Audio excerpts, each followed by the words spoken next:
there are Soviet spies that are slipping cash into Indian political players. India, under Indiragandhi, is trying to stay neutral, a part of the non-aligned movement. 1 second, a suitcase of cash slides through a car window into a CPI operative. By 1978, the KGB reportedly ran 30 agents in India, 10 of whom were Indian intelligence officers. KGB convinced her that CIA was plotting to overthrow or assassinate her, particularly during the emergency period. They had about 10 Indian newspapers and 1 press agency on their payroll. That aside, they were honey traps.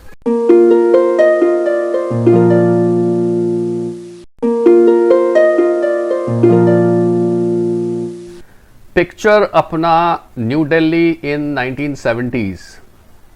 This is a city that is pulsing with power, with politics and with secret. And amidst all that busyness, honking horns, honking ambassadors, buzzing streets, so much of street traffic, there are Soviet spies that are slipping cash into Indian political players. Today I am going to share with you an interesting Cold War story about the KGB, the Soviet Union's feared intelligence agency, and their money and influence peddling in India right here in India's capital. So Jai Guru and welcome to Heartland Ari, and we are continuing with our Cold War stories. Today, as I said, we are diving into a tale of espionage, of influence and the hidden forces that shaped our nation. The evidence of today's video, I have to mention, comes from the Mitrokin archives, that KGB defectors' explosive files, and also from CIA's declassified reports that came out in 1985. It is a story that is going to make you wonder as to who really called the shots in New Delhi. Okay, so first is, why was New Delhi? You have to understand that. See, it is the Cold War. Visualize the Cold War. America and Soviet Union are locked in a global chess game. India, under Indira Gandhi, is trying to stay neutral, a part of the non-aligned movement. But the Soviet Union sees India as a prospect. Because why? Because it's a young democracy. It is a potential outpost, especially after their fallout with China. They never visualized India as a prospect, but after their fallout with China, things started changing. They really needed a biggish stretch in Asia, specifically in this part of the region. And so New Delhi becomes their natural target. When I say New Delhi, why New Delhi? New Delhi is, representative of India. This is the place where the ministers, the bureaucrats, parties like the Communist Party of India moved about. So now imagine being a politician back then. You're fighting for votes, you're fighting for idea, you're fighting for power, and suddenly there's cash, loads of cash coming from foreign embassy. Would you take it? That's a question that lingers as we would dig deeper. I am talking about the Communist Party of India. They are preaching socialism, they are rallying the workers, they are sharing Moscow's vision, but to grow they need money. And KGB was there to deliver, right in Delhi. How did it deliver? And this is where it gets interesting. The Mitrokin archives, the ones that were smuggled out by this KGB archivist named Vasily Mitrokin, details all of this. These were hard cash deals. You picture a Soviet agent posing as a diplomat, pulling up a car somewhere in New Delhi's chaotic traffic. 1 second, a suitcase of cash slides through a car window into a CPI operative. Money exchanges, no paperwork, no trace, no nothing. Money to fuel rallies, to fuel campaign, to fuel propaganda. Stop and think about that for a second. A foreign power bankrolling a piece of India's democracy. It's damn interesting when you look at it from a distance as a separate country. If India was a separate country and you're looking at it, it's a very interesting case. Sometimes long past, something which happened 50 years ago. Right now, today, we are looking at it with some kind of a detached interest because it happened a long time ago. But during that time, and if you are a part of India, it's not so much of a thriller. And the juicy part is that the Communist Party wasn't the only one. The Mitrokin archive claims that KGB had scores of sources across the Indian government, including intelligence, counterintelligence, defense, foreign ministry, and police. It says that by 1978, the KGB reportedly ran 30 agents in India, 10 of whom were Indian intelligence officers. This depth of penetration is been described in the Mitrokhin archive as unparalleled outside the Soviet sphere. And this paints a picture of a nation that is cluelessly porous. That is clueless and that is porous to foreign influence. Suitcases of cash, honey traps, and all the other related things shaping up its political landscape. And it is not just the Mitrokhin archive. There's the CIA report of 1985, which is titled The Soviets in India. They say that the KGB funded Indira Gandhi's Congress party and individual politicians. Indira Gandhi, according to Mitrokhin archives, had a code name called Vano, V-A-N-O.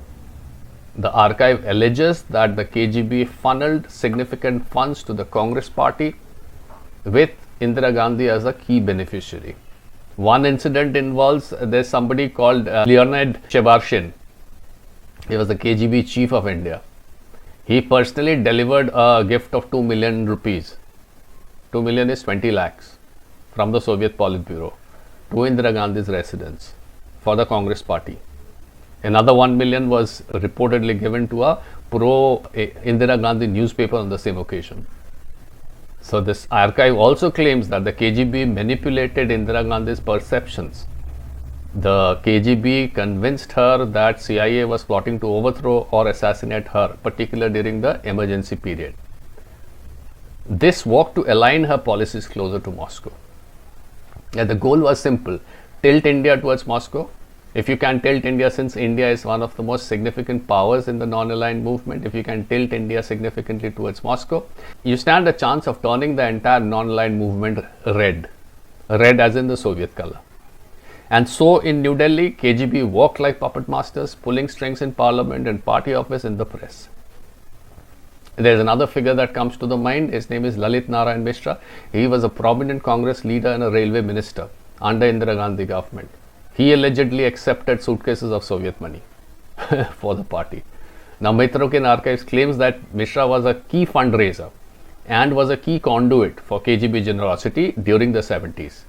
And 10 million pounds were reportedly funneled into India through him. Mr. Mishra's role as a loyalist in Gandhi's inner circle make this claim very interesting. Incidentally, Lalit Narayan Mishra died in a 1975 bomb blast at a railway event. Some speculate that it was because he was a KGB man, but the real reason behind his death stays unproven. Next in line comes election manipulation. The archives, Mitrokhin archive, once again alleges that the KGB financed the 1977 election campaigns of 21 non-communist politicians, including 4 union ministers. Specifics are not provided, but this broad claim is interesting because this suggests a strategy to hedge bets across the political spectrum. Not just stick around with the Communist Party, but spread your bets, hedge your bets. The KGB reportedly subsidized campaign to foster a left-leaning alliance against Indira Gandhi. Now, this is very interesting. Initially, during the 1966-67, they were subsidizing campaign to create a left-leaning alliance against Indira Gandhi. And then in 1969, when the bank nationalization happened under Indira Gandhi, they began supporting her. Interestingly, if you mark the CPI's trajectory, they also began supporting Indira Gandhi post 1969. That aside, the KGB created forged letters and discredited anti-communist leaders like S.K. Patil by falsely linking him to the United States. And as far as the media is concerned, their KGB influencing the media is concerned, they had about 10 Indian newspaper and 1 press agency on their payroll. By 1972, they were planting about 3,000 articles to shape public opinion. That aside, there were honey traps. One of the most damning details in Mitrokhin archives is the recruitment of an Indian diplomat. He was nicknamed Prokhor, P-R-O-K-H-O-R. This happened in the Moscows during early 1950s. They used a classic KGB tactics. They put a female agent. Her code name was Neverova. She compromised Prokhor. She compromised and she secured the embassy code book and sensitive material. And for that, Prokhor was paid 4,000 rupees a month.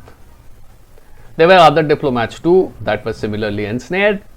The archive also claims that the KGB orchestrated a holiday for Indiragandhi during the early 1950s on Black Sea. The details are furnished there. If you're interested, you can take a look and you can read them up. Anyway, so these personal, almost spy thriller type details of seduction, of betrayal, make the archive a very fascinating read. But I have to mention that a lot of details that are mentioned there are unverifiable because of the nature of statecraft around the world. Okay, so they would remain unverifiable, of course. But the scale was massive. Millions changed hands. Many deals were made. Many details were compromised. The finer point, here's where we should be forced to think, is that maybe for United States and the Soviet Union, this was just Cold War games. But as far as India was concerned, these leaders of ours, were they clueless pawns? Or did they know what exactly were they doing? This is a question that haunts me. You see, a democracy is built on trust. A trust that your leaders serve you, not a foreign agenda. When cash starts flowing from abroad, the trust starts to crack. There's a portion in this book of mine, Contours of the Greater Game, यहाँ थोड़ा दिखाई दे रहा है हल्का सा, where I have lamented about this lack of strategic vision amongst the 20th century Indian leadership. Though Mitrokin archive has not been covered there in the book, but in this video it underlines the same thing. Okay, so what did all these initiatives, this cash, these trappings and these betrayals buy? For those concerned, it meant power, it meant bigger rallies, it meant bigger noises, louder voices, more influence in political circle. This meant pushing for socialist policies. This meant organizing strikes, echoing Moscow's line. So, the big picture, by 1971, India signed the Indo-Soviet Treaty of Friendship in New Delhi. And in a manner of speaking, that could have been the game plan. A pro-Soviet India that eventually came to shape what Indians during that era even read in their morning newspapers. Now, this here is a kind of story that would make your heart race, and at the same time that would make you stop and think. So visualize, imagine that you are an Indian voter in the 70s. You are a proud man, you're proud of your young nation, you're casting your ballot, you're believing in the process, but all that opinion that you have formed, which in turn has shaped your decision to cast your vote in a particular pattern for a particular party, has been the result of foreign money that has been pulling strings from behind. That entire series of bhashan that you have heard your leaders give has been influenced by foreign money. All those heavy editorial that you have read to create your opinion has been sponsored by foreign funds, has been sponsored by foreign money. So are you aware that you're not taking a free decision? Your decision is heavily influenced already. So today when we laugh, and I do laugh a lot about Cold War, cultural Cold War, and the way United States waged a cultural Cold War against the Soviet Union in Western Europe, in European Union during the 60s, turns out that it has been pretty much the same over here as well. Our history was being written by someone, and even post-independence, it was being written by someone. And the impact of it is still so strong that communism, leftist school of thought, still survives in the media, in the academia, in the elite social circles. Today the Soviet Union is gone, Cold War is history, and yet the KGB's influence in New Delhi leaves a shadow. The Mitrokin archives, the CIA report shows us a kind of a truth that we cannot unsee. So there was a time in the past, not so many years ago, when foreign powers saw India as a battleground for their spy games and New Delhi as their front line.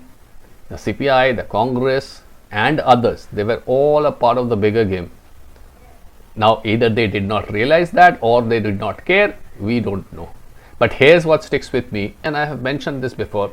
What does that make of the concept of democracy when you have foreign money creeping in to influence the outcome?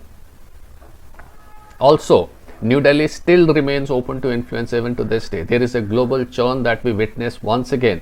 this unipolarity to multipolarity, or at something in between, maybe a bipolar world which is going to take place, which is going to shape very soon. And we also witnessed the modus operandi of the toolkit and the color revolution and the coups, etc., etc. So what happened in the past? So history has got this strange pattern of repeating itself and rhyming itself as it repeats. So we need to watch out for that. What happened in the past might jolly well happen once again. And so folks, that's it for today. Today's dive into the Cold War series. This was about KGB's influence in New Delhi. If this story gets you thinking, drop in a comment. If you want to dig deeper, check out the Mitrokin archives of the CIA's 1985 reports, links in the description. If you've liked this, give it a thumbs up, subscribe and hit that bell icon for more stories from past and present. I am Heartland Ari and I'll see you in the next one. Meanwhile, you stay sharp and Jai Guru.